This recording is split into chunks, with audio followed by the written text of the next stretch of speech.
Good evening. The governor signed an executive order on abortion access today, saying the state will protect providers and patients. News 13's Marilyn Upchurch has more on the announcement. Abortion remains legal in New Mexico after state lawmakers repealed a 60s-era ban last year. But the governor wants to make sure the state isn't using its resources to help other states that have made abortion illegal. This particular executive order does exactly what you expect it to do.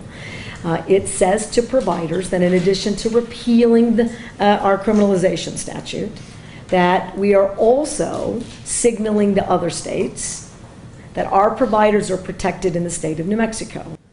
The governor signed the order this afternoon, which can be broken down into 3 parts. The first directs states, agencies, and workers to not help other states that may be investigating crimes related to abortion.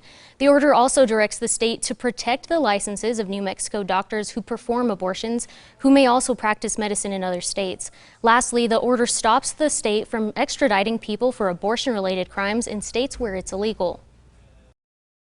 Criminalizing abortion in this country is a no in the state of New Mexico.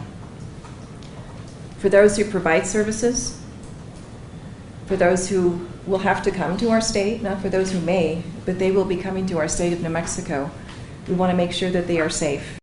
Nearby states like Oklahoma, Texas, and Utah have banned or mostly banned abortions after the Roe decision. The governor anticipates there may be local officials that will choose to help enforce other states with laws banning abortion.